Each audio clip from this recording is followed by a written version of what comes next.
I've been testing out the new OEM system, Zuiko Digital ED 100-400mm F5.0-6.3 IS. I guess we call it Mark II, for about the last couple of months. And the greatly improved 100-400mm is an excellent lens for birds and wildlife. Affordable quality, lightweight, and easy to use and carry.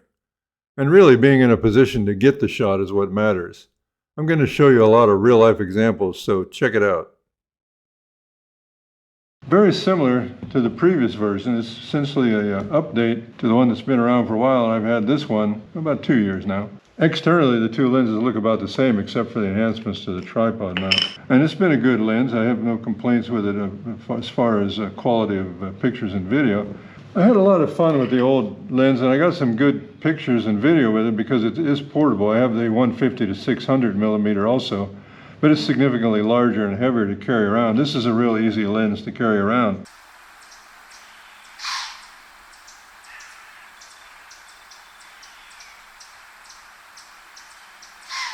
I captured this mother white-tailed deer's alarm call and behavior after carrying the 100-400mm for several hours on a hike. A telephoto lens is only good if you have it with you when you need it.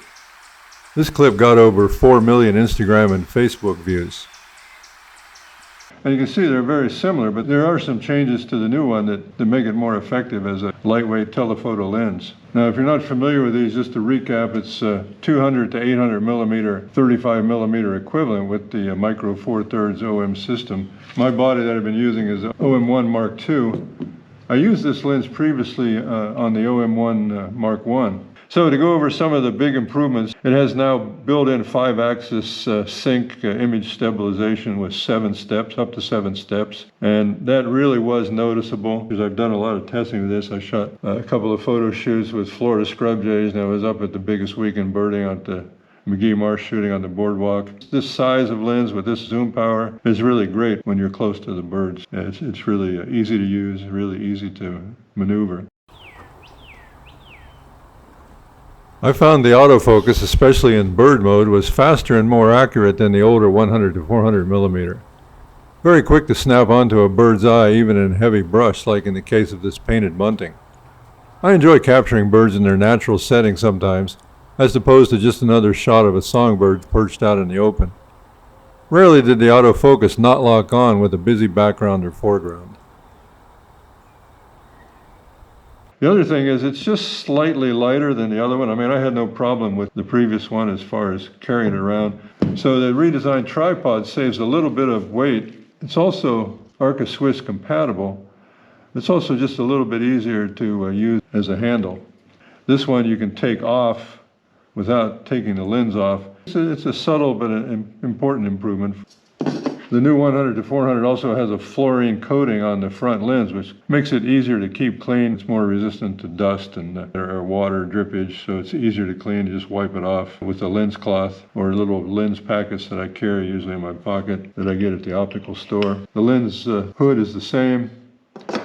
I think probably as far as quality of imagery and quality of the experience of using it is that the in-body 5-axis synced image stabilization up to 7 steps really makes handheld shooting much better with the newer lens. The weather sealing and the in-body image stabilization is a significant improvement over the old one. I got a good chance to test out the new weather sealing on a rainy, windy, overcast day at a Florida scrub jay sanctuary.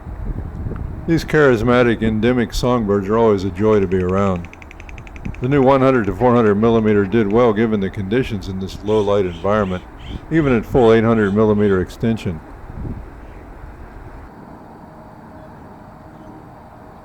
Autofocus worked well picking out bird's eyes in heavy scrub, and I could shoot away in light rain without concern. All photos and videos could be greatly improved with post-processing, which I didn't do. A caveat for video shooters is that if you're in any photo mode like aperture or shutter priority, and you shoot video directly with the video button rather than switching to dedicated video mode, your video shoot will default to program mode, which means you might not get the f-stop ISO or shutter speed you were expecting. So I make the effort to always quickly switch back and forth from photo to dedicated video mode for greater control. To me, video shutter speed is important to control.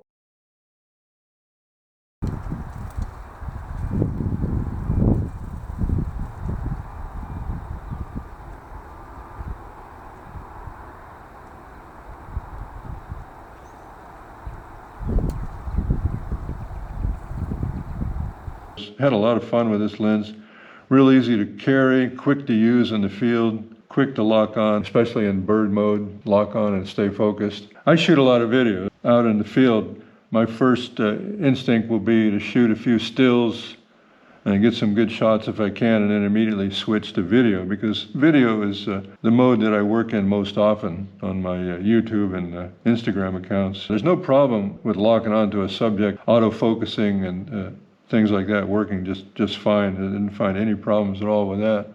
Here is a great real-life example of the ease of use and autofocus of this lens. I locked onto this prothonotary warbler, and he jumped to another branch, and in less than a second I had him locked on again with the autofocus and got the outstanding behavior shot.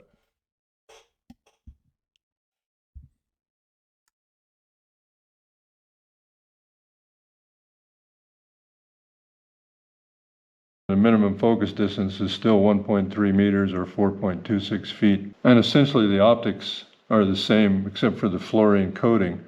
You know, the most significant thing, of course, is the body weather sealing. IPX1 compliant now, and the in-body image stabilization. You know, I think that the improvement in weather sealing and just tightening up of the lens is not a trivial detail. I think that makes a big difference. It says splash proof, and the old one said splash proof, but I really feel like the weather sealing and just the tightness of the new one is significantly better than the older one. The new 100-400 works great with the OM1 Mark II, as you would expect. It also works great with the 1.4 teleconverter. That really extends the reach of this to, you know, beyond 1,000 millimeters. I found it could take really good pictures and especially video with the 1.4 teleconverter.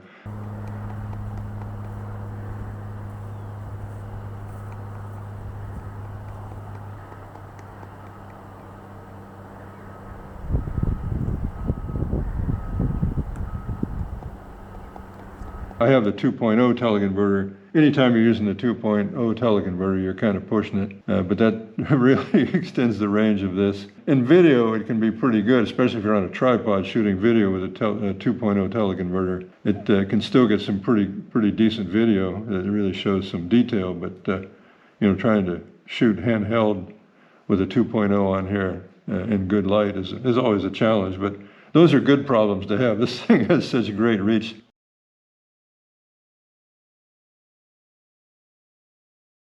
The newer lens retails for around $1,500, which was the same price as what the previous lens retailed for. The older lens now is being sold for around $999 because there's probably been a flood of people wanting to sell their older 100-400s. Places like MPB are only offering $450 to $475 for the older version 100-400 in like new condition. So you can't get as much for this lens secondhand as you could before the new one came out. So that factors in. But you can get this older one brand new from Olympus at around $999, and you can get it slightly used at some place like MPB for maybe $100 or so less than that. The old lens is still a good lens. It's a good lens for somebody that's looking for an affordable, lightweight, bird and wildlife lens. So, I wouldn't discount the ability of using the older lens at a good price. If you don't have a lens in this niche and you're looking for one for $500 more with the brand new one, it's a judgment call.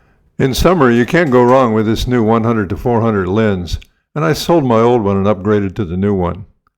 I have all of the Zuiko telephotos except the Great White Beast now. I plan to do videos on each of the others in the near future. Can just one of them fit all your needs? That depends. I would say that the 150-600 is superior to this lens obviously in reach and also in quality, but you have to commit to carrying it. The 150-600 is often discounted to around $1,999, and that's a really good deal. The 400-150 millimeter Pro with teleconverters is awesome, especially for megafauna, but it comes up a little short for birds unless you can get close. The 300 millimeter is drop dead amazing, and teleconverters work great with it. But for an all-day walk-around lens, you have to be ready to deal with a fixed focal length prime lens. And if you get close to something amazing one day, it might not fit in the frame. Such are the challenges we face. More on that in future videos. So for the price, quality, utility, and reach, it's hard to beat the new 100-400 millimeter.